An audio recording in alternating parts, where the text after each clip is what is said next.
인천북지방주간 38차 50번째 화요기도 예배를 시작하겠습니다.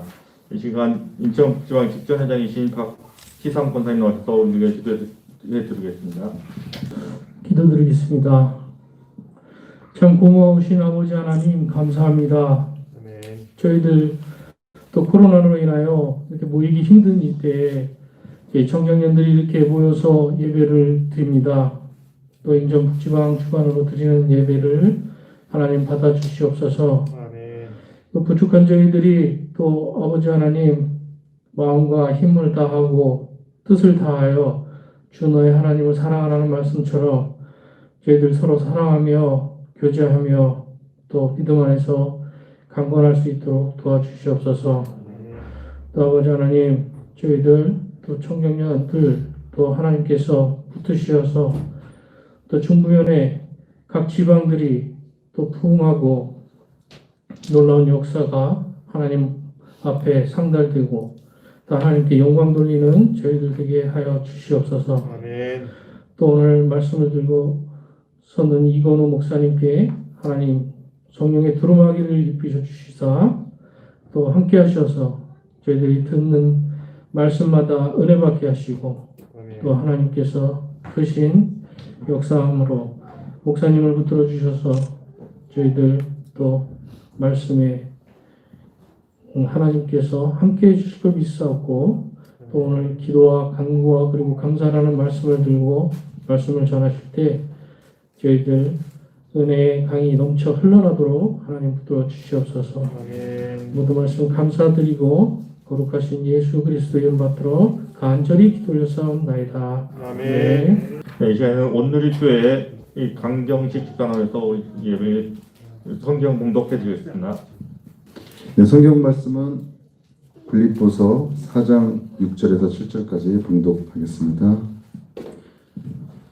아무것도 염려하지 말고 다만 모든 일에 기도와 간구로 너희 구할 것을 감사함으로 하나님께 아뢰라. 그리하면 모든 지각에 뛰어난 하나님의 평강이 그리스도 예수 안에서 너희 마음과 생각을 지키리라. 아멘. 아멘. 네, 이 시간에는 이루심 교회 담임 목사님을 하고 계시는 이건우 목사님 나오셔서 기도, 간구, 그리고 감사라는 제목으로 말씀 전하실 때 많은 은혜 받으시기 바랍니다. 아멘. 할렐루야. 아멘. 아멘. 이 시간 우리를 향하신 하나님의 그 크신 은혜와 사랑과 평강이 여기에 모인 우리 모든 성도님들 가운데 또 함께 온라인으로 예배하시는 성도님들 가운데 함께 하시길 주님의 이름으로 축복합니다. 아멘. 우리 이 시간 악수는 할 수 없지만 앞뒤 양옆 잠깐 돌아보시면서 샬롬, 사랑합니다, 축복합니다 함께 인사할까요? 샬롬. 네. 올 한 해 잘 보내셨나요? 네. 저희 교회도 코로나로 계속 예배 못 드리다가 한 3주 전부터, 2주 전부터 예배 다시 드리고 있고 방금 제가 여쭤봤더니 모여서 예배하기 시작한 것 동일하게 그 1단계로 떨어지면서 이제 예배하신다고 그렇게 들었습니다. 저희가 교회에서 예배하지 못하고 또 일상생활에서 많은 어려움을 겪으면서 저희가 한 해를 보냈는데 앞으로도 이것보다 더 어려운 일이 있을지도 모릅니다. 그렇지만 이 시간 간절히 우리가 기도하면서 나아가길 소망하는 것은 무엇이냐면 주님께서 우리와 함께 하신다는 사실은 변치 않으신다는 것 저희가 기억하면서 나아갈 수 있기를 간절히 소망합니다. 아멘. 이렇게 모일 때마다 제 마음에 어떤 마음이 드냐면 앞으로는 더 계속 나아지겠지라는 그런 마음이 자꾸 소망이 들어요. 그럼에도 불구하고 또 어려운 일들이 계속 터지잖아요. 물론 나아지고 좋아지겠지만 그리 아니하실지라도 더 어려운 일이 있을지라도 그 가운데서 저희가 낙심하고 무너지고 왜 이러지? 라는 반응이 아니라 오히려 여전히 우리와 함께 하시는 그 하나님을 오롯이 바라보면서 비록 상황이 좋을 때도 나쁠 때도 좋아졌다가 나빠진다 할지라도 그 가운데서 주님만 따라가는 우리들 될 수 있기를 주님의 이름으로 소망합니다. 아멘. 사람이 마음으로 자기의 길을 계획할지라도 그의 걸음을 인도하시는 분은 누구시죠? 여호와십니다. 저희가 너무나 잘 아는 말씀이고 암송하는 말씀이고 사랑하는 말씀인데 사랑만 하는 것이 아니라 암송만 하는 것이 아니라 진짜 어렵고 힘든 일 저희가 만났을 때 내 계획이 어그러지고 내 계획대로 되지 않는 그 순간들이 나타났을 때 이 말씀 붙들고 저희가 이겨낼 수 있기를 또한 주님의 이름으로 소망합니다. 아멘.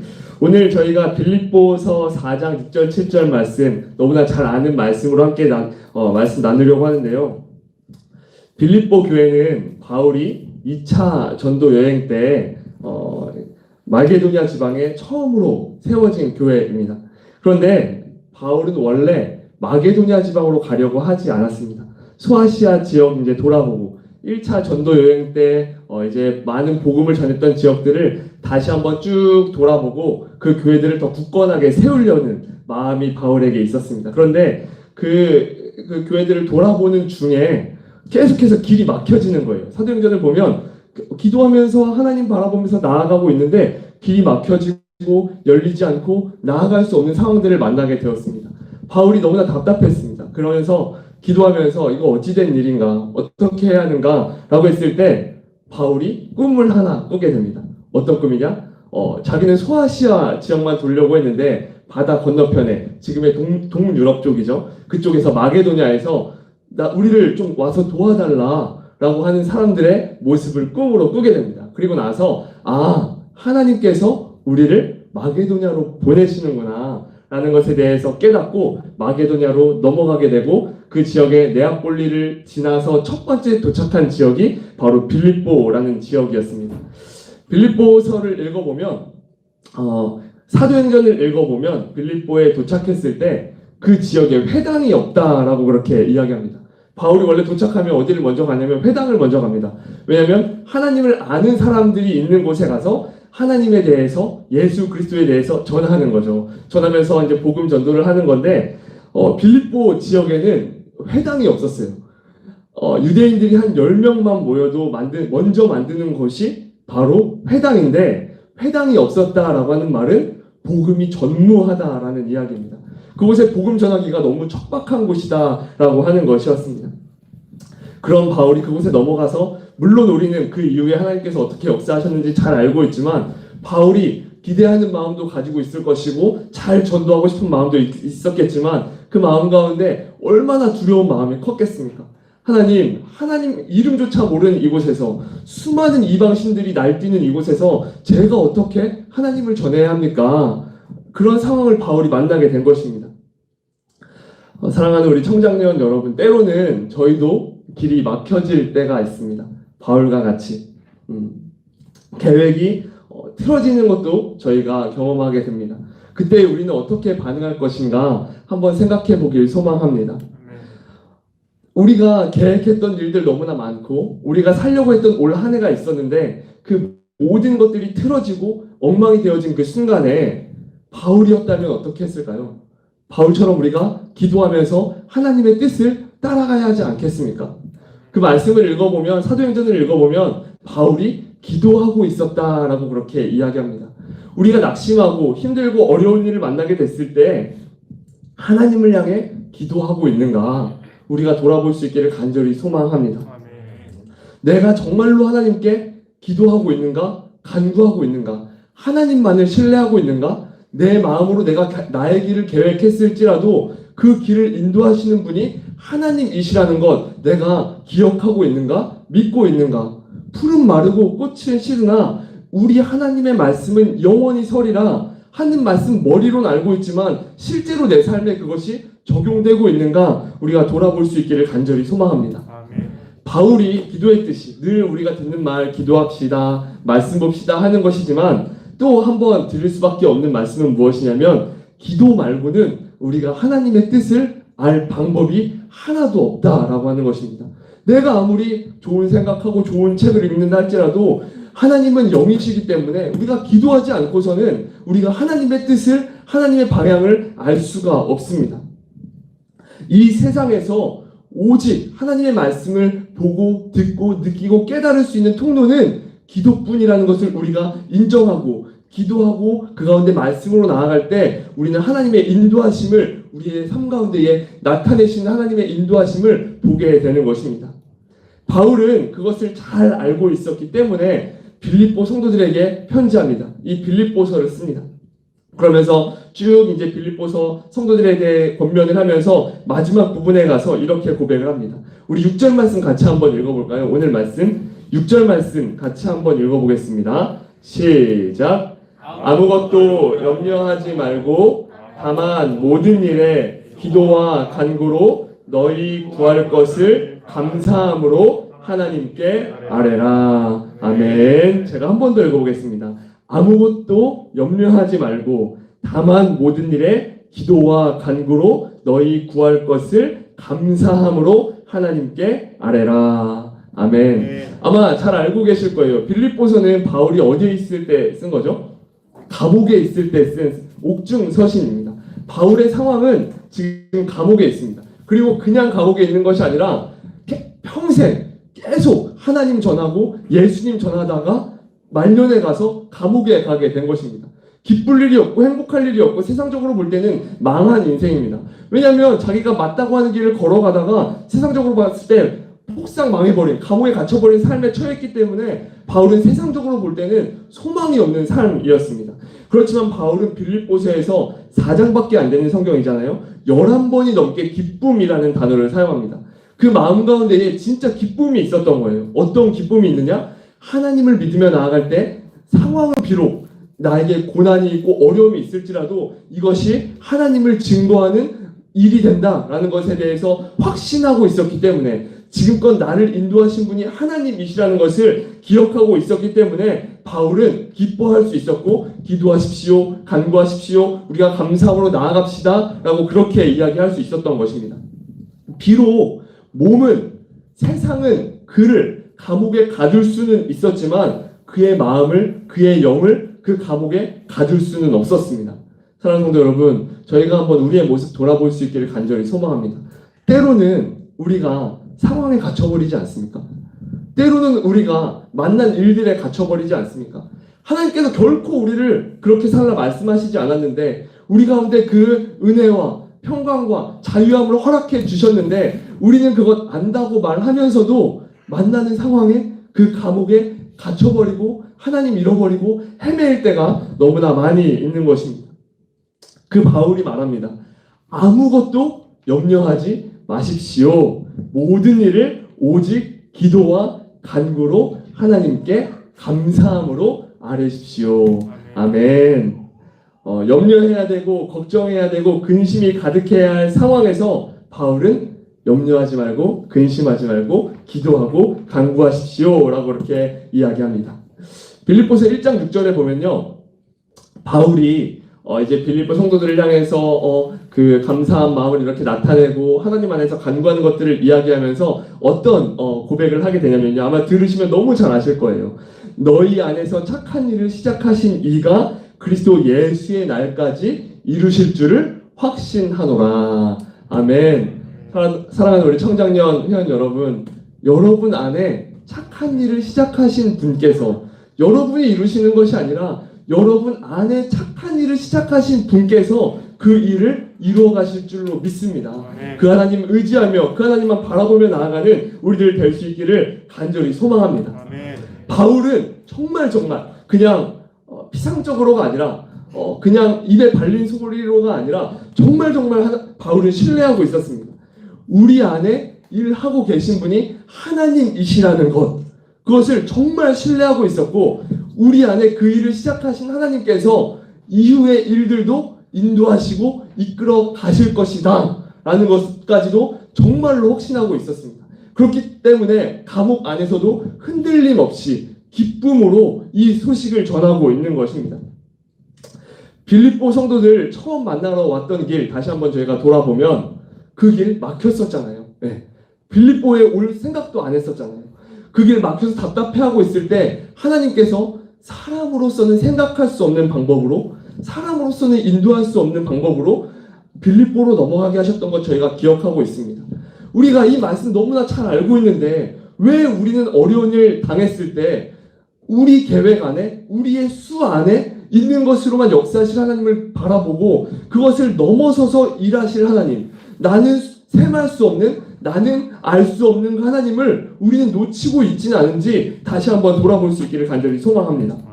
오늘 말씀에 염려하지 말라라고 그렇게 말씀하시잖아요.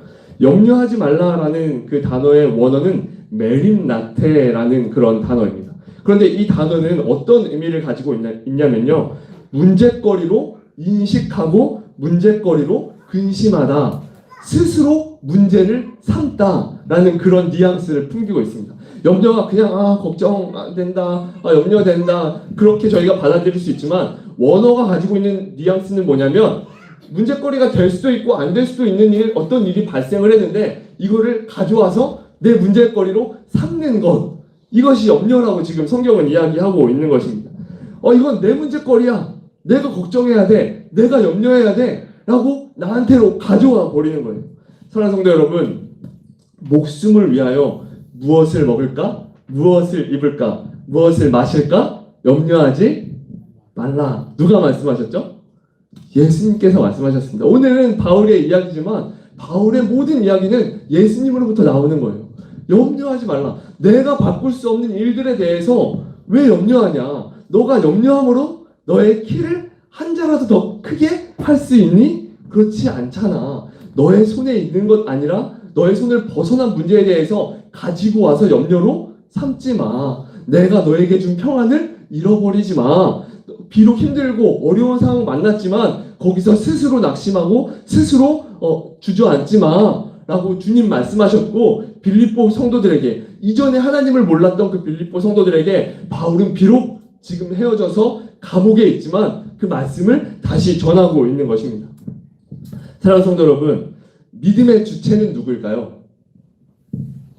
여기 계신 분들 다 믿음 갖고 계시잖아요. 하나님 믿으시죠? 네, 믿습니다. 누가 믿는 거죠? 네, 저희가 믿는 거잖아요. 그러면 그 믿음의 주체는 누구인가요? 우리일까요? 성경은 그렇게 말하지 않습니다. 내가 믿는 것이라고 우리는 표현할 수 있지만 그 믿음을 허락하신 분은 누구시다? 하나님이시다. 말장난처럼 보이지만 이거 너무나 놀라운 영적 진리예요. 내가 나의 믿음의 주체라고 말하기 시작할 때 우리는 하나님 잃어버리게 되어 있습니다. 하나님 보이지 않게 되어 있습니다. 그렇지만 내가 교회 나오고 내가 헌금하고 내가 봉사하고 내가 헌신하지만 그렇게 하시는 이가 누구신가? 내 안에 착한 일을 시작하신 분이 하나님이시라는 것을 우리가 인정하기 시작할 때 우리의 영적인 눈은 띄어지기 시작합니다. 하나님, 나에게 주신 것이 모두 은혜이군요 라고 주님 앞에 고백하게 된 것입니다. 신앙인은 내 중심으로 우리 사람이 다 그렇잖아요. 믿음이 나의 거라고 얘기하듯이 모든 것을 내 중심으로 생각하고 말하고 행동하는 데 익숙해져 있는 사람들입니다. 그렇지만 신앙인은 어떤 사람들인가? 나에게로 넘어오는 그 중심을 계속해서 어느 쪽으로 넘기는 사람들? 하나님께로 넘기는 사람들. 믿음 내가 가진 것이라고 고백하지만 그 믿음의 주체는 누구시다? 하나님이시다라고 고백하는 것. 나에게 넘어오는 중심을 하나님께로 넘겨드리는 사람이 바로 신앙인입니다. 염려도 마찬가지입니다. 아까 여기에서 나온 염려의 뉘앙스가 뭐라고 했죠? 내 스스로 문제거리를 삼는 것. 그 뉘앙스를 가지고 있다고 제가 말씀드렸잖아요. 문제를 내 것이라고 여길 때 그 문제가 내 소유야. 내가 가지고 끙끙대고 내가 해결해야 돼 라고 말하기 시작할 때 우리는 염려와 근심과 불안과 두려움에 휩싸이게 됩니다. 주님 주시는 평안이 순식간에 사라져버립니다. 내 안에 중심이었던 하나님이 순식간에 사라져버리고 내가 그 문제의 중심에 서 있고 하나님은 그냥 기도해서 도와주시는 분, 내 계획 안에서 선택지 중에서 도와주실 만한 분, 나는 그렇게 생각하고 있지 않다고 말할지라도 이미 염려를 가져와 버리는 순간에 우리는 그렇게 생각하고 사고하고 있는 것입니다. 모든 염려를 다 주께 맡기라. 그가 너희를 돌보심이라. 아멘. 베드로전서 베드로 사도의 말씀입니다. 그렇게 말씀하신 하나님께 내 문제의 소유권을 넘겨드릴 때, 내가 가져와서 내 염려라고 말하는 것이 아니라 그것을 넘겨드릴 때 그 문제가 이렇게 변하고 저렇게 변하는 것이 아니라 문제가 여전히 있지만 그 문제의 주관자가 하나님이시라는 것을 고백할 때 우리에게 평안이 찾아오고 그 문제들을 넉넉히 감당할 수 있는 힘과 능력을 우리에게 허락하시는 것, 우리는 깨닫고 느끼고 나아갈 수 있게 되는 것입니다. 바울은 염려하지 말고 무엇하라고 하죠? 기도하라고 합니다. 저희가 처음에 나눴던 것처럼 기도밖에 답이 없다라고 바울은 그렇게 이야기합니다. 기도가 무엇일까요? 하나님께 아뢰는 것?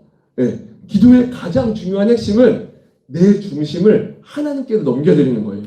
네. 무슨 기도를 하든 상관없어요. 무슨 기도를 하든 상관없는데 중요한 건 내 중심을 하나님께로 넘겨드리는 거예요. 그런데 아무리 멋지고 좋은 말로 기도를 해도 그 중심이 나한테 그냥 있으면 바리새인과 세리의 기도처럼 하나님 저는 오늘 11조를 했고 뭐 했습니다. 저는 기도를 합니다. 금식을 합니다. 말하는데 그 중심이 자신에게 있다면 그것은 기도가 아니라 자기 자랑이 돼버리는 것입니다. 기도의 가장 중요한 핵심은 나에게 있던 중심을 하나님께로 넘겨드리는 것이고 주기도문에게 담긴 것도 하늘에 계신 우리 아버지요. 내 기도가 아니라 하나님을 향한 기도, 내 중심이 하나님께 있습니다. 하늘에 계신 우리 아버지여로 시작하는 기도에서 그 모범을 보여줬듯이 나의 중심을 하나님께로 옮기는 것, 그것이야말로 기도에 있어서 우리가 놓치지 말아야 될 본질이고 예수님께서 가르쳐주신 기도의 본인 것입니다. 바울은 염려하지 말고 기도하라고 했는데 기도와 함께 염려 대신 하라고 한 것이 한 가지 더 있습니다. 뭐가 있을까요? 오늘 말씀에 기도와 간구입니다. 간구는 무엇일까요? 질문들이 다 너무 쉬운데 간구는 무엇일까요? 간절하게 구하는. 네, 간절하게 구하는 것. 무언가 저에게 하나님 이것에 대해서 도와주세요, 이뤄주세요, 함께해주세요, 인도해주세요. 간구하는 것이 바로 간구입니다. 간구는 원어로 데에세인이라는 단어인데 하나님께 필요한 것을 요청하고 구하는 것이라고 그렇게 그 원어가 뉘앙스를 가지고 있습니다. 그런데 기도가 아까 내 중심을 하나님께로 옮기는 것이라고 그렇게 이야기했잖아요. 그런데 하나님께로 옮기는 것이라고 하면 내 간구는 빠져야 할 것 같은데 바울은 뭐라고 말하냐면 기도와 간구로라고 그렇게 이야기합니다. 그런데 기도와 간구는 다른 데 있는 것이 아닙니다. 한 맥락 속에 있습니다. 하나님께로 내 중심을 옮기는 것이 기도라고 한다면 간구는 어떤 맥락에 있냐? 내가 간절히 바라고 원하는 것들도 내 손이 아니라 누구의 손? 하나님 손에 있습니다 라고 고백하는 것이 간구입니다. 단지 주세요, 해주세요, 갖게 해주세요, 이뤄주세요, 인도해주세요 이게 아니라 물론 그렇게 동일하게 기도할 수 있지만 그 기도의 밑바탕에 내 마음의 밑바탕에는 그런데 그 모든 것이 하나님께 달려 있습니다. 하박국의 기도와 같이 그리 아니하실지라도 바울의 고백과 같이 그 길을 막으실지라도 하나님의 인도하심을 따라가는 것, 그것이 바로 기도와 간구에 담긴 본질인 것입니다. 사랑하는 성도 여러분, 모든 것을 우리가 바울의 고백과 같이 기도와 간구로 나아가는 우리들 될 수 있기를 주님의 이름으로 소망하고 축복합니다. 코로나로 인해서 물론 교회가 어려움을 당하고 또 그 어려움 가운데서 목회자들도 참 많이 힘들지만 목회자들보다 더 힘든 분들이 바로 삶의 전선에 있는 우리 청장님 그리고 성도님들이잖아요. 저희 교회에도 성도가 많지는 않지만 코로나로 인해서 직장을 잃게 되고 그 재정적으로 너무나 큰 어려움을 당하고 있는 모습들을 보면 목사로서 정말 하나님 인도하실 것을 알지만 그래도 불구하고 너무나 안타깝고 아픈 마음이 이렇게 있는 것을 보게 되는데 여기에 이렇게 예배 가운데 나와 계시지만 그 삶 가운데에 힘들고 어려운 일이 있다라는 것, 그 누구보다 우리 스스로가 잘 알고 있습니다.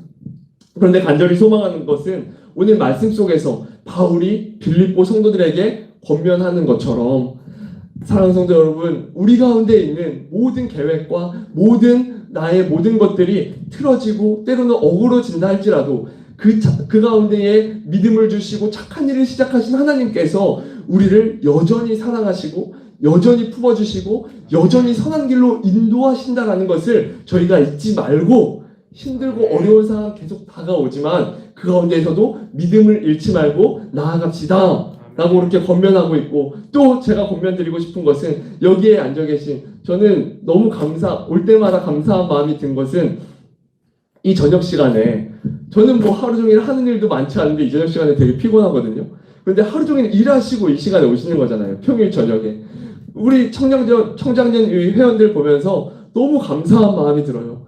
그 힘들고 어려운 상황 가운데서도 예배하고자 하는 그 마음들을 가지고 예배 자리에 나오시는데 하나님 도와주셔서 몸만 예배 자리에 나오는 것이 아니라 정말 이들 가운데 하나님께서 주시는 그 평강과 은혜가 있기를 하나님 도와주세요. 그리고 정말 만나는 그 상황 속에서 상황 때문에 그냥 이리저리 낙심하고 쓰러지는 것이 아니라 비록 힘들고 어려울지라도 정말 바울과 같이 빌립보 성도들과 같이 믿음으로 나를 이끄실 그 하나님을 바라보며 나아갈 수 있도록 도와주세요 라는 그런 마음으로 기도하게 되는 것을 보게 됩니다.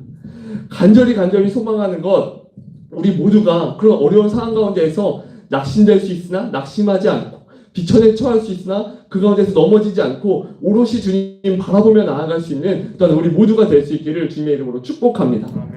마지막으로 염려하지 말고 기도와 간구로라고 이렇게 고백을 하는데 그 뒤에 붙어있는 말이 더 있습니다. 우리 6절 말씀 다시 한번 읽어볼까요? 우리 6절 말씀 읽어보겠습니다. 시작. 아무것도 염려하지 말고 다만 모든 일에 기도와 간구로 너희 구할 것을 감사함으로 하나님께 아뢰라.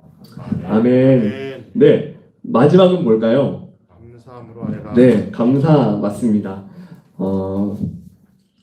오늘 말씀을 잘 읽어보면 여러분이 바라는 것을 너희 구할 것을 감사함으로 하나님께 아뢰라 라고 이렇게 이야기합니다. 세번역 성경으로 보면요, 여러분이 바라는 것을 감사한 마음으로 하나님께 아뢰십시오. 우리가 보통 감사라고 하면 좋은 일이 있기 전인가요? 좋은 일이 있은 후인가요? 네, 감사할 일이 있을 때 감사하는 것이 보통 감사의 순서입니다. 그런데 감사는 어떤 일이 잘 맞춰졌을 때 드리는 것이 아닙니다. 바울은 그것에 대해서 이야기합니다. 감사는 우리의 모든 주권이, 나의 중심이 하나님께 있음을 깨닫고 고백할 때 나오게 되는 것이 감사입니다. 그렇기 때문에 감사는 사실 상황이랑 상관이 없는 거예요. 네, 우리는 감사할 만한 상황이 생기면 감사헌금하고 감사할 만한 일이 있어야 감사한다 그렇게 생각하는데 사실 그 상황을 떠나서 나를 인도하실 그 하나님을 이미 알고 있고 나의 중심이 모두 하나님께 있기 때문에 감사함으로 하나님께 기도하고 감사함으로 하나님께 간구하고 감사함으로 하나님께 예배하는 것, 그것이 바로 감사라고 지금 바울은 말하고 있는 것입니다. 그러한 이에게, 그렇게 감사를 하는 이에게, 신앙인의 그런 감사가 있어지는 이에게 바울이 어떤 은혜가 있는가 고백하게 됩니다. 우리 7절 말씀 바로 이어서 같이 한번 읽어보겠습니다. 시작. 그리하면 모든 지각에 뛰어난 하나님의 평강이 그리스도 예수 안에서 너희 마음과 생각을 지키시리라. 아멘. 그리하면 모든 지각에 뛰어난 하나님의 평강이 그리스도 예수 안에서 너희 마음과 생각을 지키시리라. 아멘.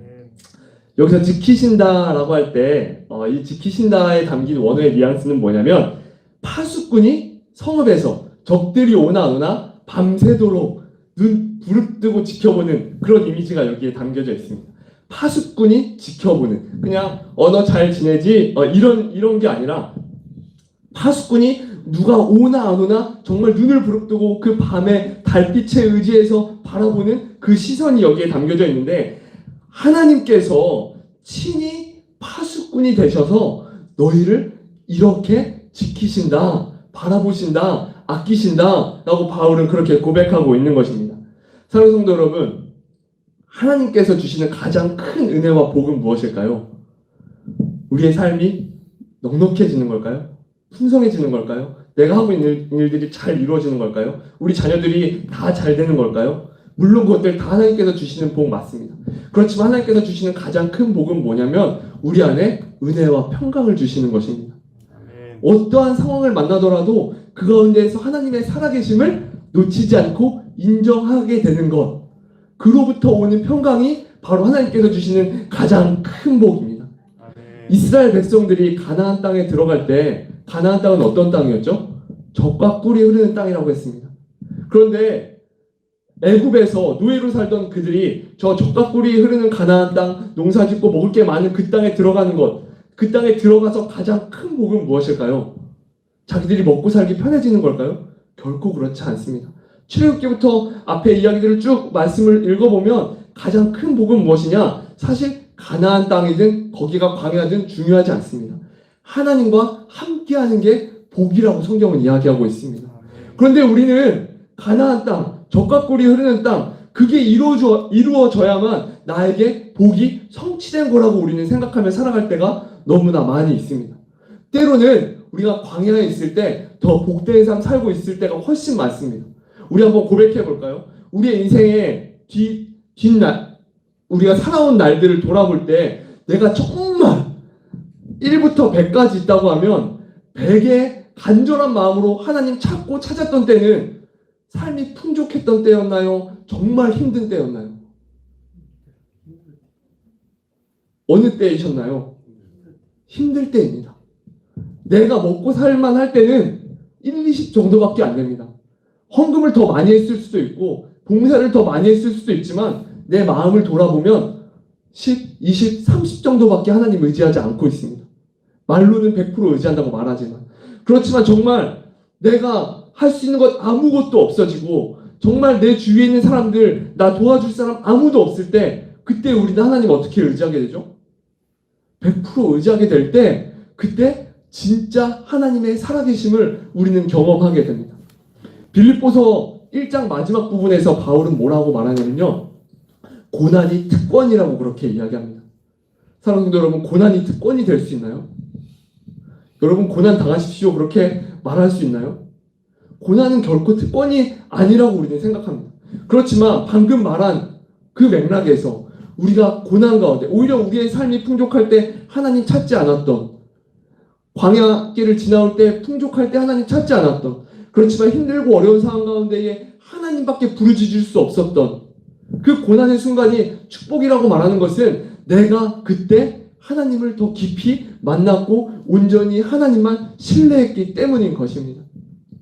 우리들 간절히 소망하는 것은 여기에 이렇게 모인다고 하는 것 자체가 너무나 큰 믿음을 갖고 있고 정말 큰 헌신 가운데 있는 우리 청장년 회원들이지만 그래서 저는 더욱 권면하고 싶고 더욱 강력하게 말씀드리고 싶은 것은 무엇이냐면 50, 70, 80 정도가 아니라 정말 우리가 100이라는 나의 마음을 다해서 그 상황을 뛰어넘어서 그 상황보다 더 크게 우리를 역사하실 그 하나님, 착한 일을 시작하신 분께서 이끄실 그 하나님을 진짜로 믿고 신뢰하고 나아가는 우리 모두가 될 수 있기를 주님의 이름으로 소망하고 축복합니다. 아멘. 말씀을 마무리하겠습니다.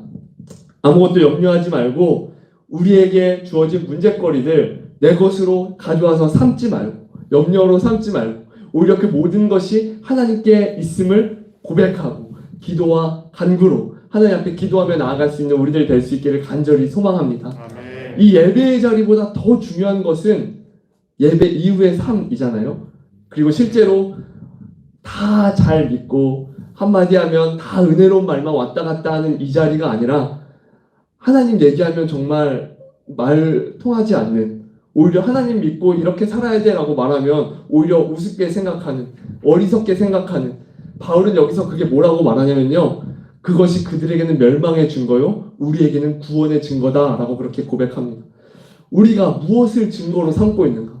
그들에게 증거로 삼을 것은 내가 이루어놓은 어떤 업적이 아니라 정말 내가 하나님 믿고 신뢰하며 살아가고 있다는 나의 믿음의 말 한마디 한 번의 행동 그 실천이 그들에게는 믿음의 증거가 되고 멸망의 증거가 되는 줄로 믿습니다. 이 자리에서 우리 힘을 얻고 이 자리에 사는 성령의 능력을 우리가 덧입어서 다시 세상 가운데로 들어갔을 때에 그 세상 가운데서 정말 낙심하지 말고 움츠러들지 않고 더 힘내서 넉넉히 주어진 삶을 감당하는 우리 모두가 될 수 있기를 주님의 이름으로 소망하고 축복합니다. 아멘. 우리 이 시간 제가 잠깐 기도하겠습니다.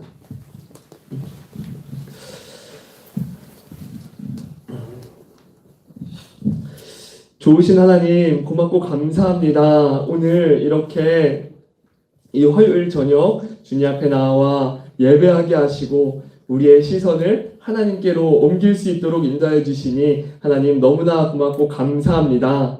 하나님 우리를 너무나 사랑하셔서 다시금 우리 가운데 있는 잘못된 마음들 모두 걷어내시고 다시 주님께로 우리의 마음을 오롯이 100%의 마음으로 옮기시는 줄로 믿습니다. 네. 우리가 그 말씀에 순종하여 믿음으로 저 세상 가운데로 빛과 소금 되어 나아갈 수 있는 여기에 모인 모든 청장년들 되어질 수 있도록 하나님 인도하여 주시옵소서. 아멘.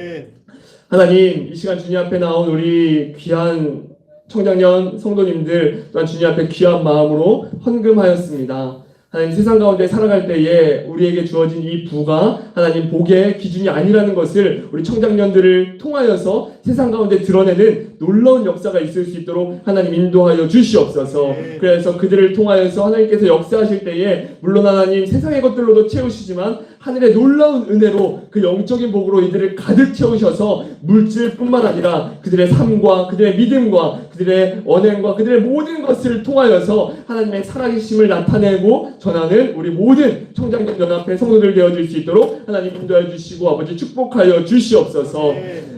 이제는 우리를 죽기까지 사랑하신 예수 그리스도의 끝없는 은혜와 태초부터 우리를 하나님의 자녀 삼으신 그 크신 하나님의 사랑과 모든 순간 우리가 어려움에 있는 그 순간 말할 수 없는 탄식으로 우리를 위해 간구하시는 성령님의 감화, 감동, 내주, 역사하심이 이 시간 주님 앞에 나와 두 무릎을 꿇고 마음을 주님 앞에 내어드리며 나의 삶의 중심을 하나님께로 옮기겠노라고 고백하는 이 자리에 모인 모든 청장년 회원들 머리 위에 이제로부터 영원토록 함께 하시길 간절히 축원하옵나이다. 아멘.